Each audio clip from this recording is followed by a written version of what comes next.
Assalamualaikum warahmatullahi wabarakatuh.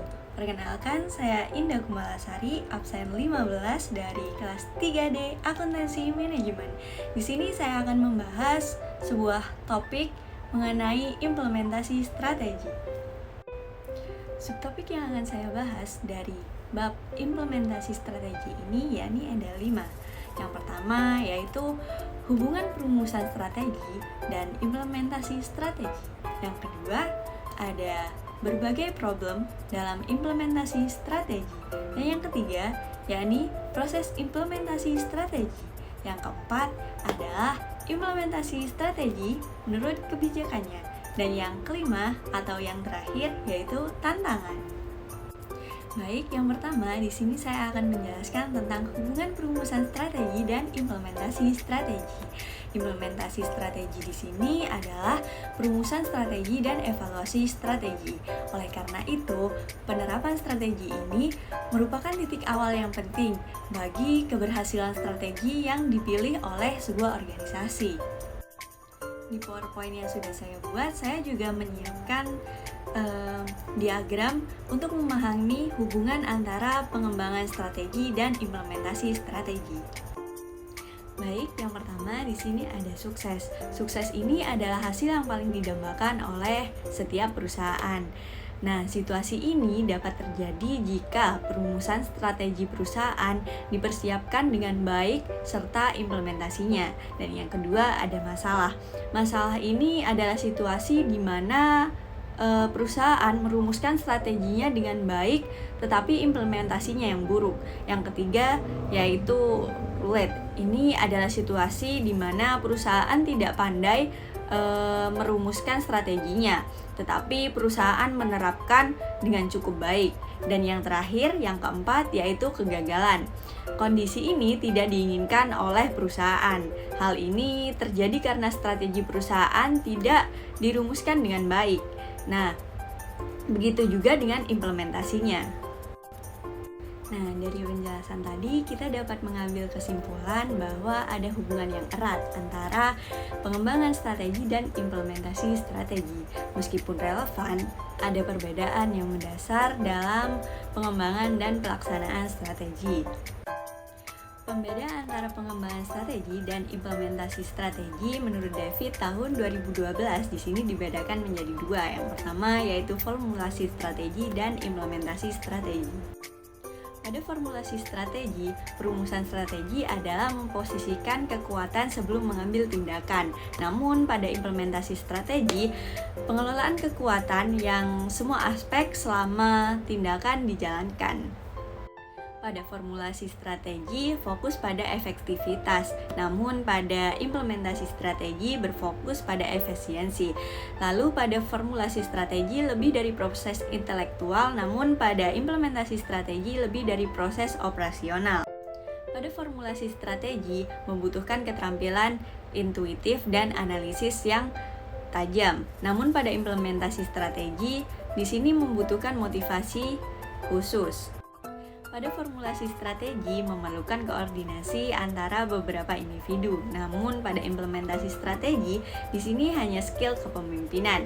Pada formulasi strategi, perumusan strategi mencakup perencanaan dan pengambilan keputusan yang terlibat dalam pengembangan tujuan dan rencana strategi organisasi. Namun pada implementasi strategi melibatkan segala cara yang terkait dengan implementasi rencana strategis. Pada formulasi strategi, singkatnya, formulasi strategi menempatkan pasukan sebelum beraksi. Namun, pada implementasi strategi, singkatnya, yaitu implementasi strategi adalah mengelola kekuatan selama tindakan. Baik, yang selanjutnya pada formulasi strategi, perumusan strategi adalah kegiatan wirausaha berdasarkan pengambilan keputusan strategis. Namun pada implementasi strategi terutama adalah tugas administratif berdasarkan keputusan strategi dan operasional. Pada formulasi strategi, perumusan strateginya yaitu menekankan efektivitas. Namun pada implementasi strategi yaitu menekankan efisiensi. Pada formulasi strategi, perumusan strateginya adalah proses yang rasional, namun pada implementasi strategi pada dasarnya merupakan proses operasional.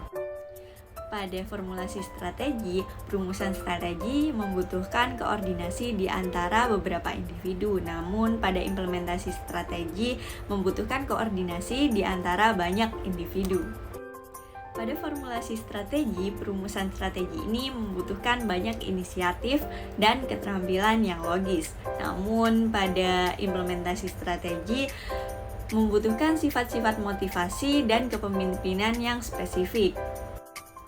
Pada formulasi strategi, perumusan strateginya yaitu mendahului implementasi strategi.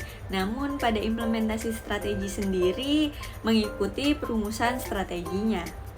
Dan selanjutnya saya akan menjelaskan tentang berbagai problem dalam implementasi strategi. Seperti dikutip oleh Hunger 1995, hasil survei terhadap 93 perusahaan yang masuk dalam Fortune 500 menunjukkan bahwa setengah dari perusahaan-perusahaan tersebut menemukan 10 macam problem ketika mengimplementasi sebuah strategi perubahan. Nah, seperti pada digambar, merupakan problem yang disusun berdasarkan tingkat frekuensi kejadiannya. Yang pertama, yaitu ada implementasi berjalan lebih lambat dibanding dengan perencanaan awalnya. Yang kedua, munculnya berbagai masalah yang tidak diduga. Dan yang ketiga, ada koordinasi dalam implementasi tersebut tidak efektif. Yang keempat, perusahaan memberi perhatian yang berlebih terhadap aktivitas persaingan dan menenangkan krisis sehingga kurang memperhatikan implementasi yang harus dijalankan. Yang kelima, yaitu kemampuan SDM atau sumber daya manusia yang terlibat dalam implementasi strategi yang kurang. Pada poin 6 di sini ada pendidikan dan pelatihan sumber daya manusia di tingkat bawah kurang memadai. Pada poin 7, tidak terkendalinya faktor-faktor lingkungan eksternal. Yang ke-8, di sini ada kualitas kepemimpinan dan pengarahan dari para manajer departemen kurang memadai. Yang ke-9, yakni tidak jelasnya implementasi pada tugas dan aktivitas kuncinya. Dan yang 10 atau yang terakhir, yakni pemantauan aktivitas oleh sistem informasi yang dimiliki perusahaan kurang memadai. Di sini dikutip juga oleh Dr. Darmin Apella pada tahun 2016, dalam buku problem implementasi terdapat 16 problem implementasi strategi, yaitu diantaranya yang pertama, misi, visi, dan strategi kurang menginspirasi. Yang kedua, ketidakjelasan tujuan dan target strategi organisasi. Yang ketiga, yaitu tindakan tajam indikator kinerja setiap jabatan. Yang keempat, yaitu tidak mau menetapkan target yang menantang. Yang kelima, tumpulnya rencana kerja untuk diperbaiki. Yang keenam, kekaburan penilaian kinerja dan imbalan jasa. Yang ketujuh, yaitu kelemahan sistem kontrol dan monitor. Yang kedelapan, yaitu minimnya dukungan keuangan. Yang kesembilan, yaitu kelangkaan kualitas kepemimpinan. Pada poin 10 yaitu kelemahan perbaikan proses. Pada poin 11 yaitu ketertinggalan teknologi informasi. Pada poin 12 yaitu ketidakefektifan struktur organisasi. Pada poin 13 yaitu kelemahan budaya organisasi. Pada poin 14 yaitu hilangnya komitmen dan kompetensi pada sumber daya manusia. Pada poin 15 yaitu absennya program manajemen perubahan, dan yang terakhir yaitu pada poin 16 ketiadaan unit manajemen strategi. Nah, untuk penjelasan yang selanjutnya di sini ada proses implementasi strategi. Dalam mengungkapkan berbagai cara untuk mengimplementasi strategi dengan baik, Serto dan Peter memperkenalkan suatu model mengenai langkah-langkah utama yang seharusnya ditempuh perusahaan dalam mengimplementasikan strateginya. Untuk melakukan pengimplementasi strategi dengan baik, mereka memberikan suatu model dengan tugas-tugas utama yang seharusnya dilakukan dalam proses implementasi strategi seperti pada gambar di bawah ini. Nah, di sini yang pertama ada menganalisis perusahaan, yang kedua ada menganalisis struktur organisasi, yang ketiga yaitu menganalisis budaya perusahaan, yang keempat yaitu menganalisis kepemimpinan, dan yang terakhir yaitu implementasi dan evaluasi strategi. Nah, berdasarkan gambar yang tadi, maka langkah-langkah utama yang sebaiknya dilakukan perusahaan dalam mengimplementasi strategi yang pertama yaitu menganalisis lingkungan eksternal dan internal. Nah, di sini menganalisis lingkungan eksternal yaitu meliputi mengidentifikasi arah tren yang mencakup lingkungan sosial ekonomi, sosial budaya, teknologi, politik, dan hankam yang akan mempengaruhi untuk masa yang akan datang. Analisis pasar, komunitas, kompetitor, supplier, juga kebijakan makro dan mikro pemerintah. Nah, untuk menganalisis lingkungan internal di sini meliputi kemampuan sumber daya manusia yang dimiliki, situasi lingkungan kerja, aset penunjang aktivitas, dan kapabilitas lainnya. Yang kedua, di sini ada formulasi strategi. Formulasi strategi ini merupakan proses pengembangan perencanaan jangka panjang untuk mencapai tujuan perusahaan yang efektif dan efisien melalui analisis peluang dan ancaman dari lingkungan berdasarkan kekuatan dan kelemahan perusahaan yang meliputi yaitu visi dan misi, memiliki visi dan misi jangka pendek dan panjang perusahaan. Lalu ada tujuan dan arah strategi perusahaan. Tujuan tersebut harus dapat diterjemahkan baik dari sisi waktu, kualitas, dan kuantitas. Pada poin 3 yaitu mengimplementasi strategi. Nah, pengimplementasian strategi ini dibagi menjadi beberapa bagian. Yang pertama yaitu strategi korporasi. Yang kedua yaitu strategi bisnis. Nah, yang ketiga yaitu ada strategi fungsi atau kegiatan unit.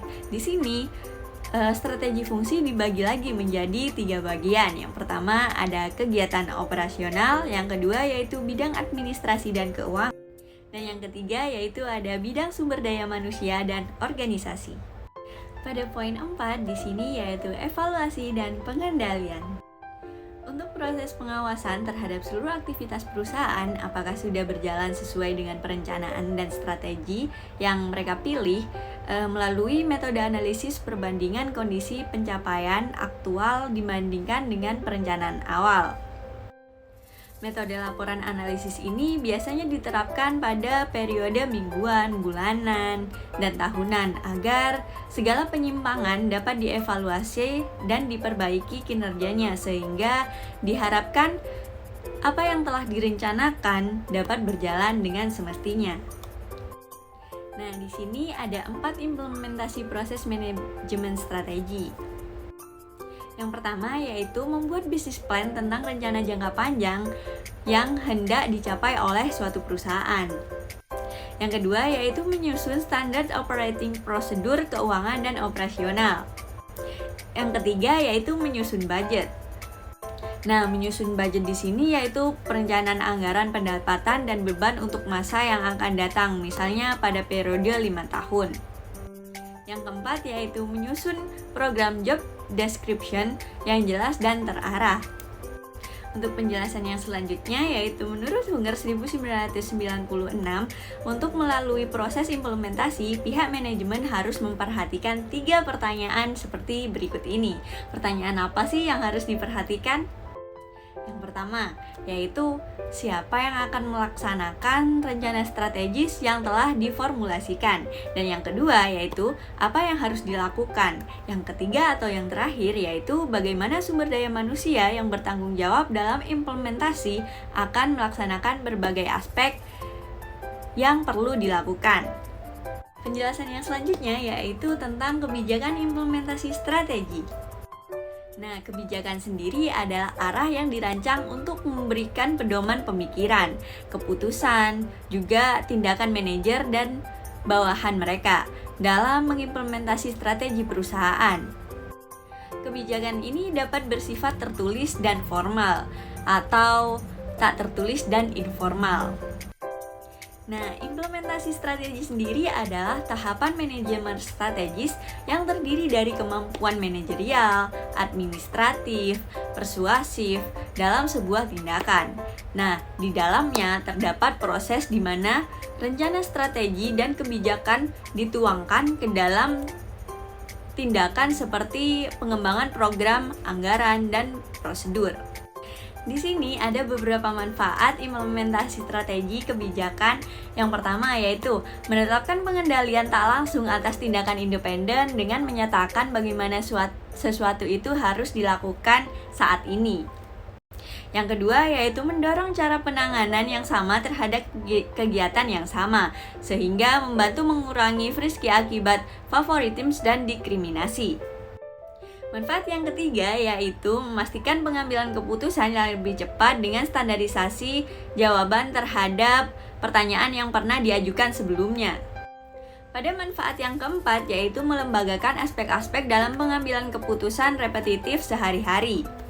Manfaat yang kelima yaitu mengatasi penolakan atas strategi yang sudah dipilih oleh anggota organisasinya. Dan manfaat yang terakhir atau manfaat yang keenam yaitu memungkinkan manajer memiliki mekanisme untuk menghindari keputusan yang tergesa-gesa dalam operasi. Yang selanjutnya yaitu ada penjelasan tentang tantangan implementasi strategi. Nah, perubahan strategi seringkali datang dalam bentuk yang berbeda-beda pada perusahaan yang modern. Nah, perubahan ini biasanya menjadi fokus vertikal gaya baru, kepemimpinan baru, ataupun poros produk inovatif.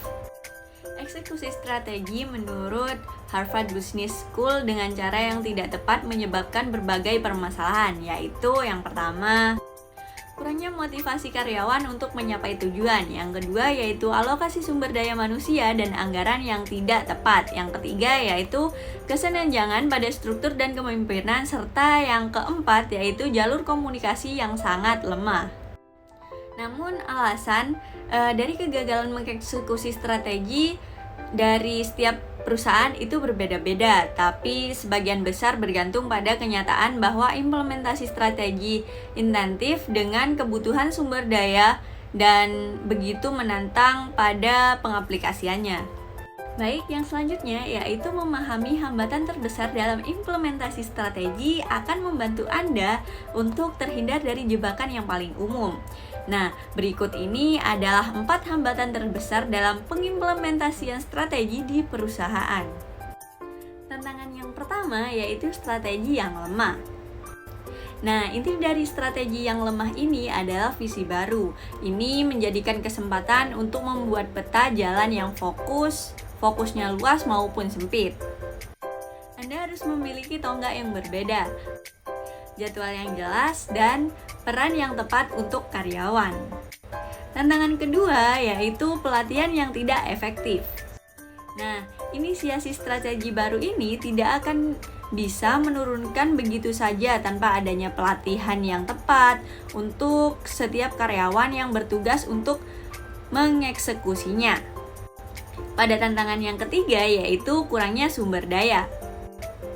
Nah, biaya langsung yang paling umum untuk melaksanakan strategi baru dikaitkan dengan konsultan atau setiap orang yang berpartisipasi untuk merencanakannya, melakukannya, dan memberikan pelatihan, serta biaya dari teknologi yang terkait.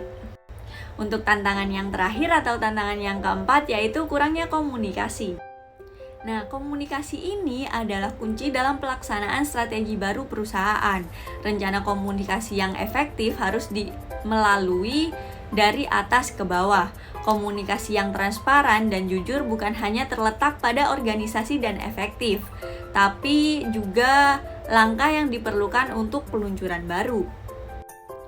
Nah, kurangnya komunikasi bisa menghasilkan tim yang terputus-putus dan ketidakpastian yang meluas.